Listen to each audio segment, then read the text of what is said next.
네, 여러분, 오늘은 질문 하나 하면서 시작하도록 하겠습니다. 1984년 3월 24일 오후 3시 부산 국제시장에서 어떤 일이 일어났습니다.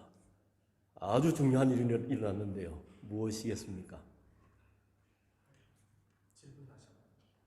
1984년 3월 24일 오후 3시 부산 국제시장에서 일어난 일 무엇이겠습니까?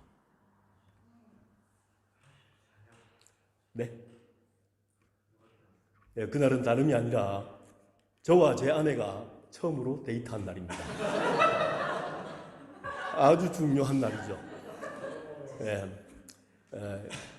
국제시장에 있는 파트 3라고 하는 커피숍에서 이렇게 명함처럼 짜고만 그 안내 그 종이에다가 오후 3시에 이 장소에 나와라, 만납시다. 이렇게 이제 아내에게 비밀리에 전달한 다음에 가서 기다렸습니다. 혹시 나올까? 나오면 무슨 말을 할까? 앞으로 어떻게 될까? 이런 설렘 속에서 만남을 가졌습니다. 굉장히 달콤하고 흥분되고 기대되는 그런 기다림이었죠. 결국 결혼을 하였고요. 이제 2달이 있으면 결혼 36주년을 맞이하게 됩니다. 여전히 아내는 커피를 좋아해서요.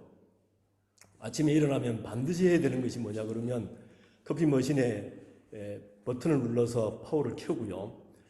그 다음에 잔에다가 냉장고에 있던 두유를 부어서 적당하게 채운 다음에 전자레인지에 2분 30초 간 데웁니다. 그러고 난 다음에 커피 캡슐을 커피 머신에 넣고 버튼을 눌러서 커피를 뺍니다. 한 번 빼면 약하니까 한 번 더 누릅니다. 그렇게 하면 약 3분 정도 걸리죠. 3분 정도 걸리는 그 시간이지만 아내에게는 굉장한 회복을 주는 시간입니다. 그처럼 우리들은 기다림이라고 하는 것은 어떤 기다림은 굉장한 설렘과 또 기대와 흥분을 가져다주는 기다림이죠.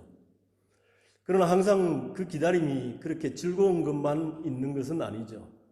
어떤 기다림은 너무나 답답합니다. 그 시간을 기다리기가 너무나 힘이 드는 그러한 기다림이 있지요.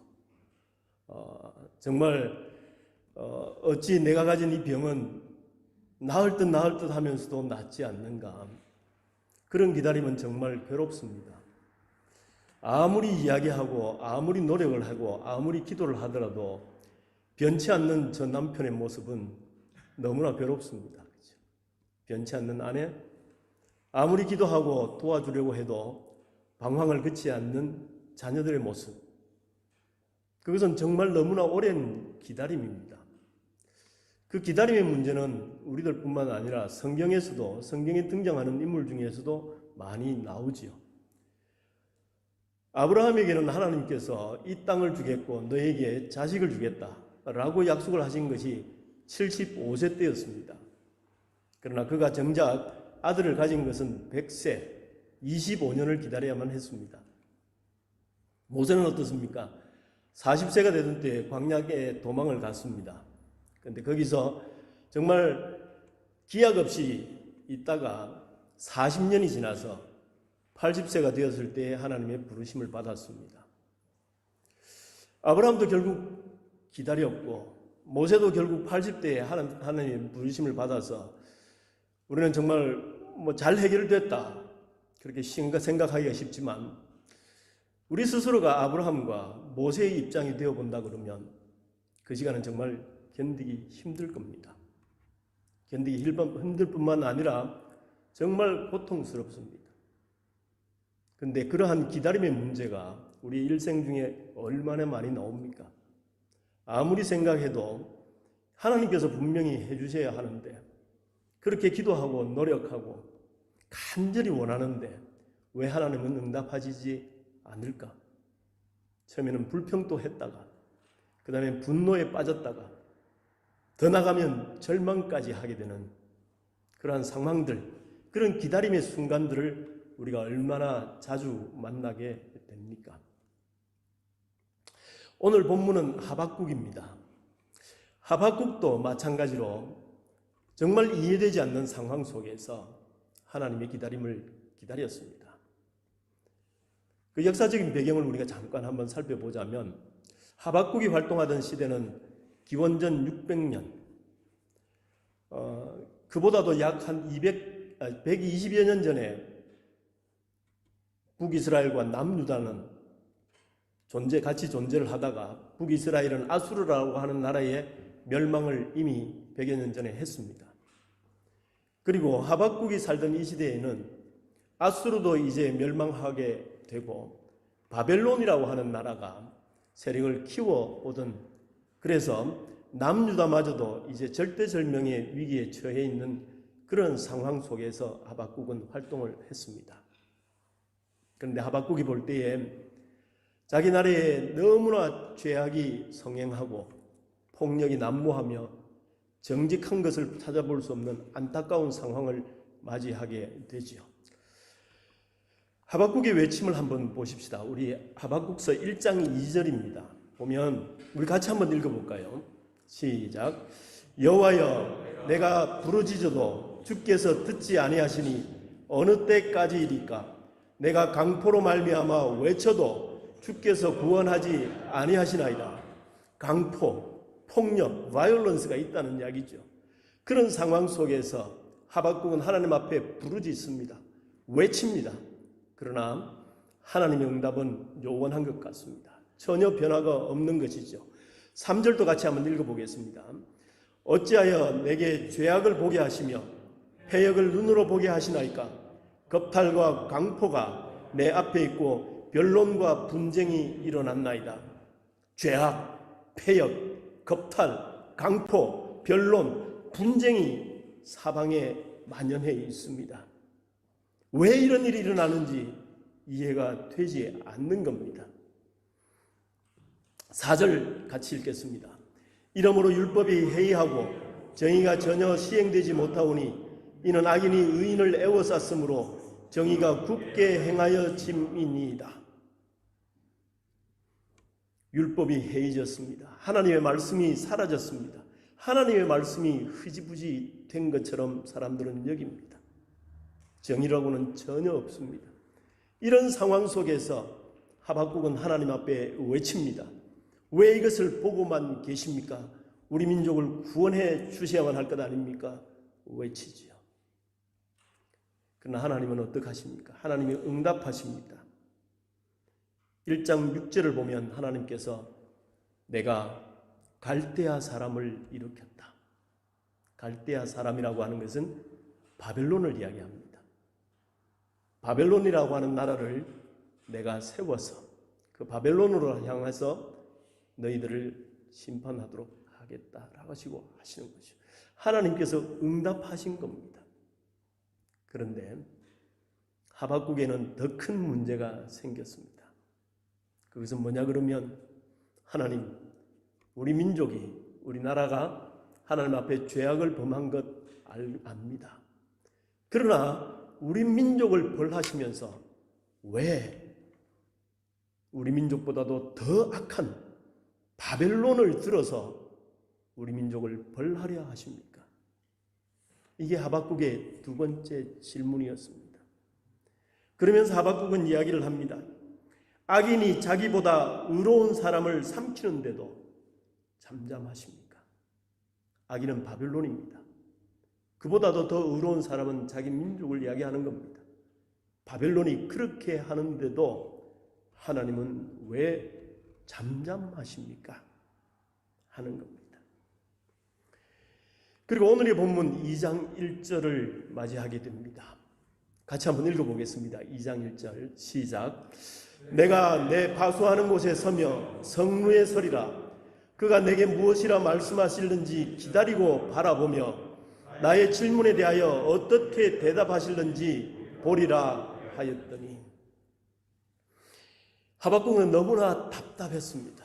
너무나 이해가 되지 않았습니다. 우리 민족이 하나님의 심판을 받아야 하지만 왜 그렇게 극악무도한 바벨론을 들어서 우리 민족을 심판하라 하십니까? 도저히 이해되지 않는 상황이었습니다. 그래서 하박국은 성루 올라갑니다. 파수하는 곳입니다. 이곳은 어떤 곳입니까? 성을 지키는 곳이 성루가 있지 않습니까? 거기는 파수꾼들이 서서 적들이 공격해오는 것을 감시하는 장소입니다. 거기는 보통 제일 높은 곳에 있죠. 그리고 시야가 탁 트인 곳에 있습니다. 그래서 적들이 공격해오는 것을 가장 먼저 발견을 하고 성 안에 있는 사람들에게 경고를 줄 수 있는 그런 역할을 하는 곳이 바로 성루고 파수하는 곳이죠. 거기에 지금 하박국이 섭니다. 그리고 내가 하나님께서 뭐라고 말씀하시는지 보리라. 기다리고 바라보며 나의 질문에 대하여 어떻게 대답하실는지 보리라 하는 겁니다. 하박국은 지금 굉장히 화가 나 있습니다. 왜 우리 민족에게 이런 상황을 허락하시며 그 상황을 하나님께서는 해결하시기 위해서 왜 바벨론이라고 하는 저렇게 나쁜 나라를 들어서 쓰십니까? 분노를 넘어서 이제 하나님 앞에 절규하고 있는 겁니다. 그럴 때 파수하는 곳에 가서 서며 성루에 선다라고 하는 것은 그래요. 하나님 바벨론을 쓰시겠다고요? 네, 한번 보겠습니다. 바벨론이 공격해 오는지 한번 보겠습니다. 하나님께서 정말 어떻게 하시는지 네, 한번 보겠습니다. 라고 하는 하나님 앞에 항의하는 것 같습니다. 그래서 나는 하나님께서 뭐라고 하시는지 정말 그 말씀대로 하실는지 한번 두고 보겠습니다. 라고 하는 마음이 읽혀집니다. 그러자 2절부터 하나님께서 말씀하십니다. 자, 2절 우리 같이 읽겠습니다. 시작. 여호와께서 내게 대답하여 이르시되 너는 이 묵시를 기록하여 판에 명백히 새기되 달려가면서도 읽을 수 있게 하라. 이 묵시는 정한 때가 있나니 그 종말이 속히 이르겠고 결코 거짓되지 아니하리라. 비록 더딜지라도 기다리라. 지체되지 않고 반드시 응하리라. 자, 왜 바벨론을 쓰셔서 우리를 심판하라 하십니까? 라고 하는 질문에 하나님께서는 묵시를 이야기하십니다. 이 묵시는 영어로 보니까 revelation입니다. 그러니까 앞으로 일어날 일에 대한 계시입니다. 그것을 보여주시는 겁니다. 이 묵시가 내가 있다. 그 묵시가 이루어질 것이다. 라고 하는 말씀으로 대답을 하십니다. 그러면 하나님께서 보여주시는 이 묵시가 과연 무엇인가?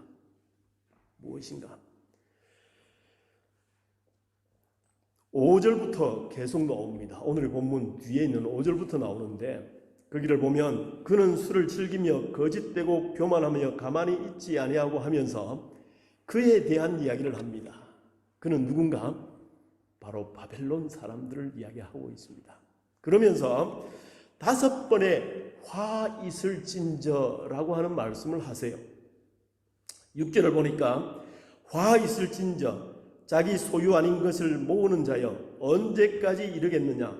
불모 잡은 것으로 무겁게 짐진 자여 너를 억누를 자들이 갑자기 일어나지 않겠느냐 라고 말씀하시는 것처럼 화 있을진저 계속 말씀하십니다. 9절에도 보면 부당한 이익을 취하는 자에게 화 있을진저. 12절을 보니까 피로 성읍을 건설하여 불의로 성을 건축하는 자에게 화 있을진저. 결국 하나님께서 보여주시는 묵시는 뭔가요? 바로 바벨론도 내가 심판하겠다는 이야기입니다.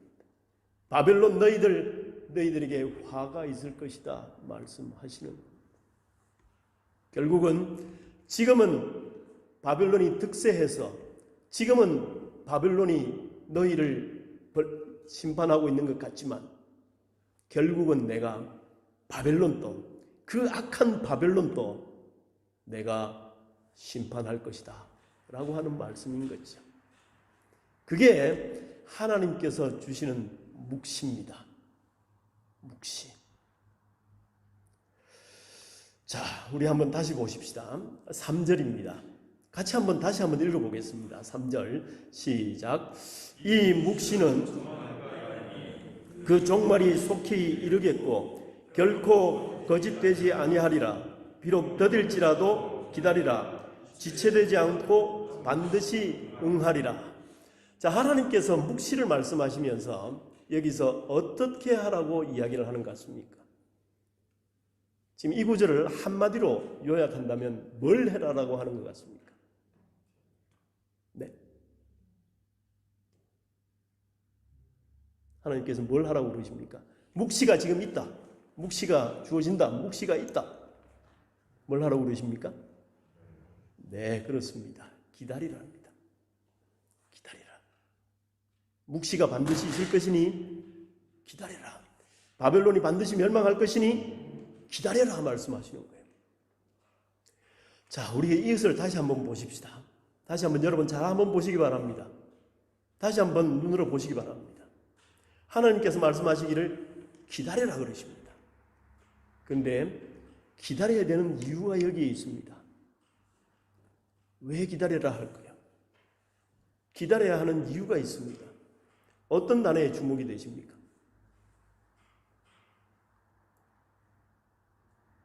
첫째는 정한 때가 있기 때문에 그렇습니다.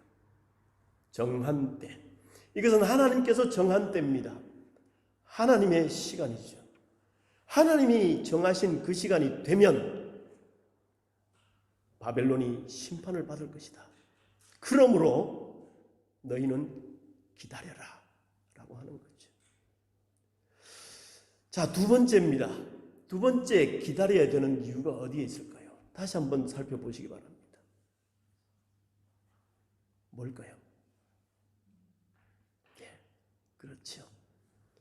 결코 거짓되지 않을 거다. 반드시 응한다.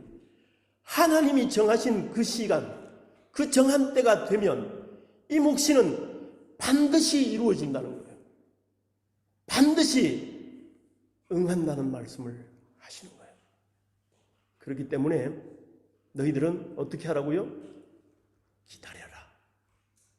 기다려라 말씀하십니다. 또 한 가지 이유가 더 있습니다. 어떻게 기다리라라고 하는 게 이 문장 속에 있습니다. 이 말씀 속에 있습니다. 뭘 주목하시겠습니까? 네. 비록 더딜지라도 기다려라. 비록 더딜지라도. 더디게 느끼는 것은 하나님의 시간이 아니라 사람의 시간입니다. 하나님의 시간은 정한 때가 있지만 그 속에서 고통을 당하고 있는 사람들에게는, 고통을 겪고 있는 사람들에게는 그 시간이 더딥니다. 기다리지 못합니다. 더디기 때문에. 아브라함에게 아들을 주겠다고 하나님께서 약속을 하셨습니다. 그러나 아브라함은 계속되는 시간 속에서 기다릴 수가 없었죠. 그래서 어떡합니까? 여종에게서 아들을 낳습니다. 자신의 아내가 아니라 여종에게서 아들을 낳아서 그 이름을 이스마엘이라고 그러죠. 기다리지 못했기 때문에 하나님께서 정하신 그 때를 기다리지 못하고 너무나 더디가는 그 시간 때문에 자신의 방법으로 결정했다가 이스마엘을 낳게 되고 지금까지도 이스마엘과 야곱의 자손들이 서로 싸우는 그러한 세월을 겪고 있지 않습니까?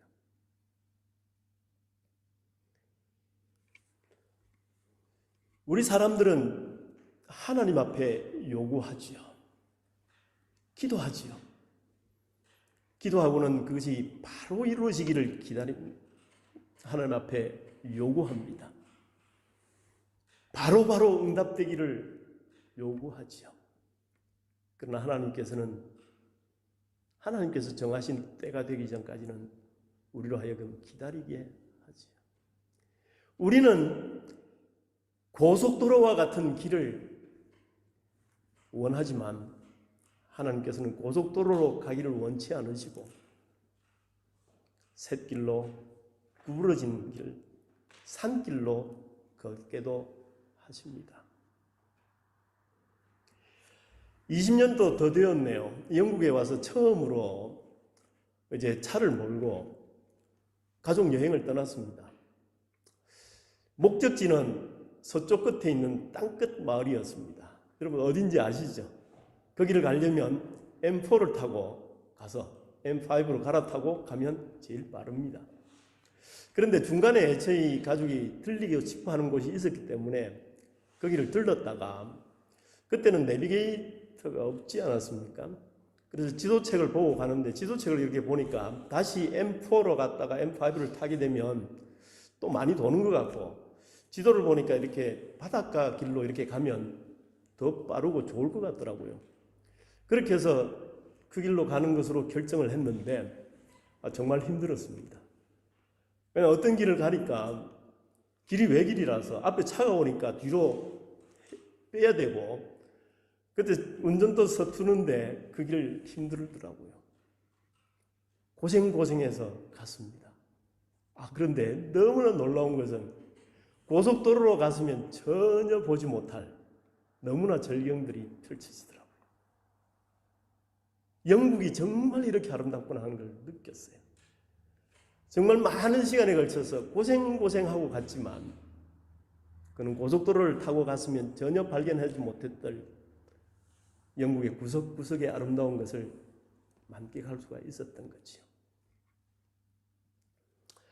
하나님께서 고속도로를 허락하지 않으시고 구부러진 길, 좁은 길로 가게 하신 것은 하나님의 뜻이 있습니다. 하나님의 섭리가 있는 것이죠. 모세에게 왜 40년간의 그것을 허락하셨을까요? 모세가 40년 동안 애굽에서 자라날 때는 힘도 있었고 젊었고 용기도 있었고 모든 것을 다 갖추었던 사람입니다. 그런데 왜 그에게 40년간의 정말 처절한 생활을 허락하셨을까요? 모세는 왕궁에 있었을 때는 나는 모든 것을 할 수 있는 사람이다 생각했을 겁니다. 그러나 40년 동안 무너져서 40년 뒤에 하나님께서 부르셨을 때에 하나님, 나는 말도 못하는 자입니다. 나는 아무것도 할 수 없는 자입니다. 그렇게 쓰러져 있던 자가 되지 않았습니까? 근데 하나님께서는 왜 그렇게 허락하셨을까요? 모세를 낮추셔서 결국은 겸손한 지도자로, 온유한 지도자로 훈련시켰던 겁니다. 그리고 광야 40년 동안 그 광야를 돌아다니면서 그 광야는 모세에게 너무나 익숙한 고향과 같은 장소가 되었습니다. 그 많은 이스라엘 민족을 이끌고 광야를 인도해낼 수 있는 그러한 것을 훈련시키셨던 거죠. 비록 돌아가는 것 같고, 비록 멀리 가는 것 같고, 비록 하나님의 뜻하고는 멀리 가는 것 같지만 돌아가게 하시는 것은 하나님의 섭리가 있는 겁니다. 환갑이 지나서 목사가 되었습니다. 얼마나 많은 세월 지나왔습니까? 왜 하나님, 저를 쓰시려면 젊을 때 쓰시지. 직진 코스를 허락하시지. 왜 이 길로 가고 저 길로 가게 하셔서 이제 부르십니까? 목사 안수를 받으니까 그때 한 목사님이 저에게 그러시더군요. 목사님, 저와 목사님이 나이가 똑같은데 나는 은퇴했습니다만 목사님은 이제 시작이시네요. 그래요. 이미 은퇴하는 사람 나이에 이제 시작합니다. 고속도로가 아니라 돌아온 길이었습니다. 근데 하나님의 그 뜻이 거기에 있다고 믿습니다. 살아온 길, 걸어간 길, 하나님께서 필요하셨기 때문에 허락하신 길, 이런 믿습니다. 우리 청년들하고 계속 외웠던 말씀입니다. 말씀을 준비하다 보니까 청년들하고 지금 외우고 있는 말씀이 어찌 이렇게 연결이 되든지요. 빌립보서 1장 6절입니다. 같이 한번 읽어보겠습니다. 시작. 너희 속에 착한 일을 시작하신 이가 그리스도 예수의 날까지 이루실 줄을 우리가 확신하노라. 하나님께서 우리 속에 착한 일을 시작하셨어요. 그 완성은 언제 되는가? 예수 그리스도의 날까지. 예수 그리스도의 날. 오늘 본문에서는 정한 때입니다. 그 정한 때에 하나님께서는 이루신다는 거죠. 지금도 하나님은 내 속에서 착한 일을 이루시고 계시고 예수 그리스도의 그날에 하나님께서는 완성하신다는 거죠. 욥기서 23장 10절입니다. 같이 한번 읽어보겠습니다. 시작.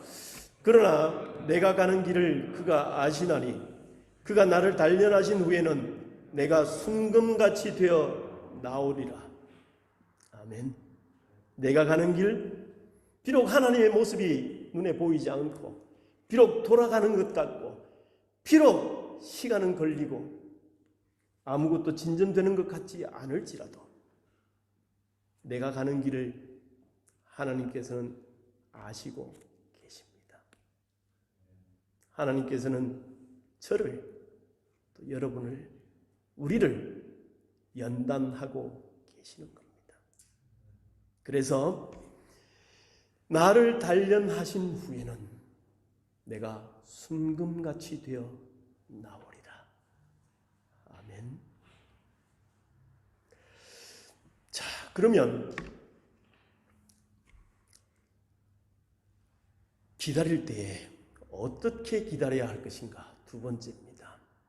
자, 2장 2절입니다. 2장 2절 우리 같이 한번 읽어보겠습니다. 시작. 여호와께서 내게 대답하여 이르시되 너는 이 묵시를 기록하여 판에 명백히 새기되 달려가면서도 읽을 수 있게 하라. 묵시를 기록하랍니다. 기록하는데 판에다가 명백하게 기록을 하랍니다. 그렇게 해서 달려가면서도 읽을 수 있도록 기록하라는 겁니다.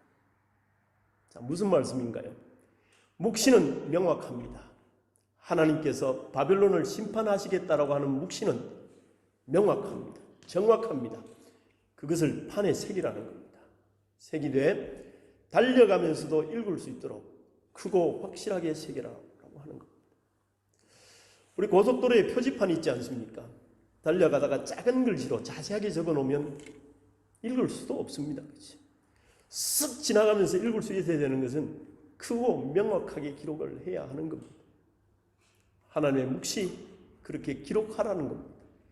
누구든지 알 수 있도록, 누구든지 보자마자 알 수 있도록 기록하라라고 하는 겁니다. 근데 하나님이 왜 하박국에 이런 말씀을 하셨을까요? 이런 생각 안 드십니까? 하박국, 너 지금 약속이 이루어지지 않는다. 너 지금 눈앞에 하나님이 계시지 않은 것 같고 하나님이 역사하지 않은 것 같고 하나님이 잠잠히 계시는 것 같지만 그래서 너는 원통해하고 너는 화를 내면서 너는 분노하고 있지만 그렇게만 하고 있지 말고 너 할 일 하라는 거예요. 너 선지자로서 나의 말 백성들에게 전하는 역할 하라는 거예요. 너희의 역할을 하라는 거예요. 우리 농사 짓는 농부들 여러분들 잘 아시죠? 봄에 파종하고 모를 내고 씨를 심으면 그것이 나중에 결실할 때는 가을입니다. 그때까지 기다려야 합니다. 아무리 기도하고 아무리 한다 할지라도 봄에 심은 것이 여름에 열리지는 않습니다. 가을까지 기다려야 되는 거예요. 근데 부지런한 농부는 어떡합니까? 그냥 기다리지 않죠. 잡초를 뽑고 땅을 고르고 벌레를 잡고 그가 할 수 있는 일을 합니다. 그냥 기다리는 것이 아닙니다. 그의 역할을 다 하는 겁니다. 하박국에게 하나님께서 말씀하십니다. 너 분노한 건 내 알아. 너 이해되지 않는 건 알아. 너 답답해하는 거 알아. 그러나 내가 반드시 나의 묵시를 이룰 거야. 내가 정한 때에 비록 너희들은 더디 진행된다고 느끼겠지만 나는 반드시 이루어야만 한다. 그런데 너 하박국, 너는 너 할 일 하면서 기다려. 말씀하시는 거예요. 자, 그러면 어떻게 해야 될까요?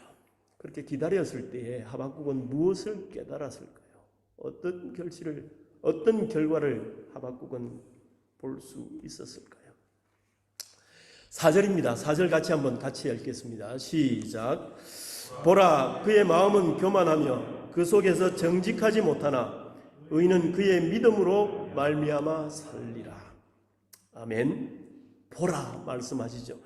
그의 마음은, 이때 그는 누굴까요? 바벨론 사람들입니다. 그 바벨론 사람들은 교만했습니다. 그리고 그 속에서 정직하지 못한 사람들입니다. 그와 대조되는 사람이 바로 의인입니다. 교만한 자, 정직하지 못한 자는 심판을 받습니다. 그런데 그 반대의 사람, 의인은 삽니다.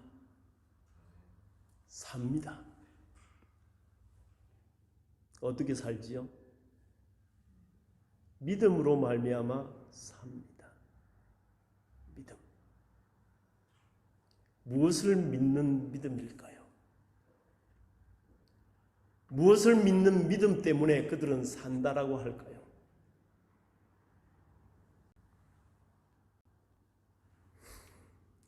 이때 사용된 히브리어의 뜻은 견고하다는 이야기입니다. 그리고 버티다라고 하는 이야기입니다. 처음으로 이 단어 에무나라고 하는 히브리 말인데, 이 단어가 성경에 쓰인 것은 출애굽기 17장에 나오는 모세가 출애굽해서 광야로 들어섰을 때에 아말렉 사람들이 뒤에서 쳐들어오죠. 그래서 아말렉 사람하고 이스라엘 사람들하고 전쟁을 하게 되는데, 모세가 하늘 향해서 기도하다가 손을 높이 들면 이기고 손을 내리면 지고 하는 일들이 생겼죠. 그래서 이 손이 내려오지 않기 위해서 돌을 가져다가 모세를 앉히고, 그다음에 모세의 손을 들고 아론과 훌이 양쪽에서 잡고 있죠. 그래서 성경에 보면 그의 손이 내려오지 않더라. 그때 내려오지 않더라의 히브리 말이 바로 에무나입니다. 견디다, 버티다라고 하는 이야기입니다. 견디고 버티는 것, 이것을 하박국에서는, 저희들이 가진 번역에서는 믿음으로 번역했습니다. 믿음, 견디는 것, 버티는 것. 우리 큐티 교재에 보면, 큐티 책 생명의 삶 보면 영어 버전이 나와 있지 않습니까? 거기에 이 믿음은 faithfulness라 되어 있습니다. 그렇죠? 신실함이죠. 견디는 거죠. 버티는 거죠. 뭘 그렇게 한다는 이야기입니까? 뭘 버텨야 하고 견뎌야 할까요?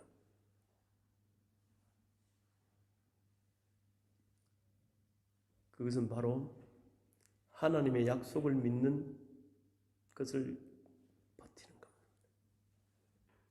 하나님이 신실하신 하나님 아니십니까? 그 하나님은 약속을 지키시는 분이에요. 그 하나님은 내 때에 바벨론을 심판하시겠다고 하신 그 묵시를 주신 하나님은 그 묵시를 반드시 이루십니다. 그 하나님의 신실하심을 나는 나의 신실함으로 신실하게 그 약속을 붙들겠다라고 하는 겁니다. 그 약속을 믿는 그 믿음, 그런 자는 산다라고 하는 겁니다. 이 하박국이 깨달은 것은 하나님의 신실함입니다.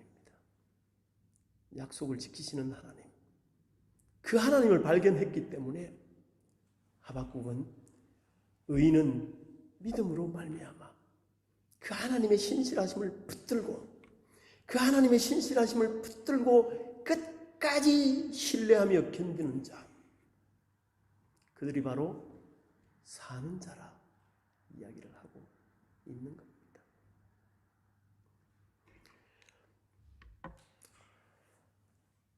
의인은 믿음으로 말미암아 살리라라고 하는 이야기는 성경에서, 신약 성경에서 3번이나 인용이 되고 있습니다. 로마서 1장 17절입니다. 우리 같이 한번 읽어볼까요? 로마서 1장 17절 시작. 복음에는 하나님의 의가 나타나서 믿음으로 믿음에 이르게 하나니 기록된 바 오직 의인은 믿음으로 말미암아 살리라 함과 같으니라. 이거는 너무나 우리 기독교 역사상에서 중요한 역할을 한 겁니다. 마틴 루터가 이 말씀을 읽다가 깨닫습니다.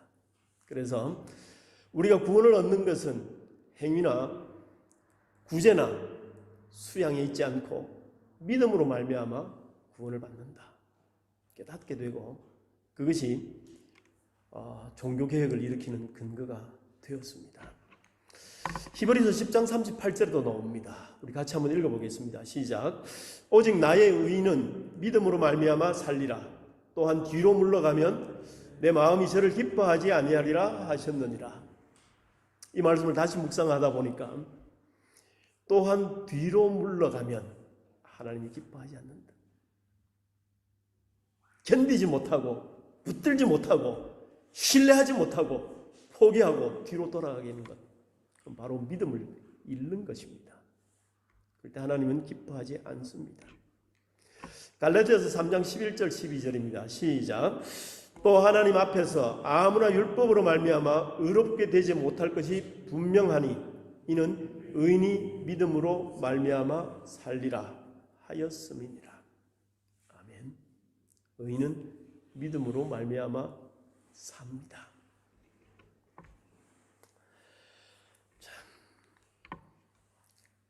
이사야서 말씀 또 생각이 났습니다. 43장 1절 3절입니다. 너는 두려워하지 말라. 내가 너를 구속하였고 내가 너를 지명하여 불렀나니 너는 내 것이라. 그 다음에 나오는 말씀, 내가 물 가운데로 지날 때에 내가 너와 함께 할 것이라.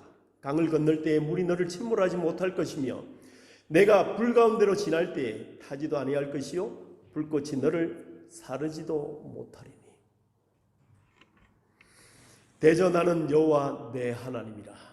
이스라엘의 거룩한 이요 내 구원자입니다. 우리는 물과 같은 강이 덮치고 하는 이러한 상황들을 만나기 쉽습니다. 불처럼 고난의 아픔의 고통의 시간 지날 때도 있습니다.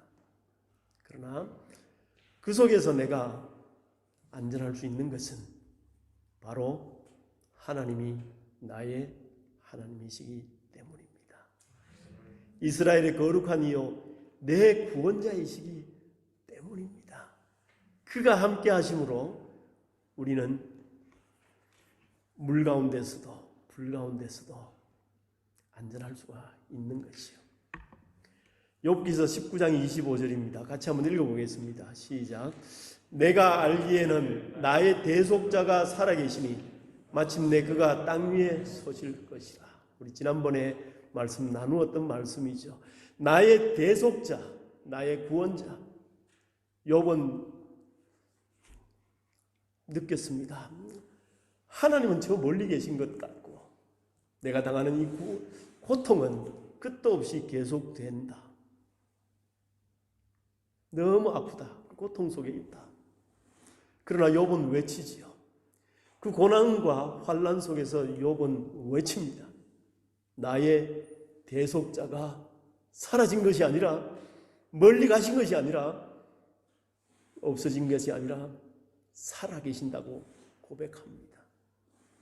나의 대속자가 살아계시니 마침내 그가 땅 위에 서실 것이라. 하나님의 때에 그가 마침내 땅 위에 서실 것이라 고백하는 겁니다. 자, 결론을 맺겠습니다. 하나님은 기다리라 말씀하십니다. 욥은 깨닫습니다. 하나님은 신실하신 하나님, 그의 약속을 반드시 이루시는 하나님, 그 신실하신 하나님, 그를 믿고 신뢰하는 믿는 자에게는 삶이 있다는 것을 깨닫습니다. 그렇게 깨달았을 때 욥이 하는 고백이 있습니다. 하박국의 마지막 부분에 나오는 말씀이지요. 3장 17절, 18절입니다. 비록 무화과 나무가 무성하지 못하며 포도나무에 열매가 없으며 감람나무에 소출이 없으며 밭에 먹을 것이 없으며 우리의 양이 없으며 외양간에 소가 없을지라도 나는 여호와로 말미암아 즐거워하며 나의 구원의 하나님으로 말미암아 기뻐하리로다. 내가 가진 것 없고 내 앞에 눈에 보이는 것 없고 정말 막막한 상황이 계속되지만, 이해되지 않는 상황이 계속되지만 내가 그것 때문에 절망하거나 돈이 있다고 일이 잘 푼다고 즐거워하는 것이 아니라, 비록 나에게 아무런 것이 없을지라도, 비록 나에게 소출이 없고 비록 나에게 아무런 것이 없다 할지라도, 그럼에도 내가 기뻐할 수 있는 것은 바로 구원의 하나님, 여호와 하나님께서 같이 계시기 때문입니다. 그가 나의 하나님이시기 때문에 나는 기뻐하고 즐거워할 수 있는 겁니다. 비록 바벨론이 득세를 하고 비록 바벨론이 우리를 다 심판하는 것처럼 그가 모든 권력을 다 쥐고 있어서 우리가 고통 중에 있는 것 같을지라도 하나님께서 바벨론을 심판하시고 그가 정한 때에 반드시 이루실 하나님, 그 신실하신 하나님을 바라볼 수 있기 때문에 그는 비록 상황이 이렇더라도 여호와로 말미암아서 즐거워하며 구원의 하나님으로 말미암아 기뻐할 수 있는 겁니다. 여러분은 어떻습니까? 혹시 여러분 속에 여러분이 지금 경험하는 지금 이 일들이 아무리 기도해도 응답이 없는 것 같고 그저 나에게는 왜 이런 실패만 계속되고 왜 이렇게 변화는 없고 왜 이렇게 돌고 도는 것만 같은가? 혹시 그런 상황 속에 계십니까? 그러나 그 속에서도 우리가 기뻐하고 즐거워할 수 있는 것은 신실하신 하나님이 우리의 하나님이시기 때문입니다. 그 하나님이 우리의 여호와시기 때문입니다. 그와 동행하는 믿음으로 사는 저와 여러분이 되기를 원합니다. 우리 하나님 앞에 함께 기도하십시다. 말씀 생각하시면서 우리 하나님 앞에 기도하며 나가십시다.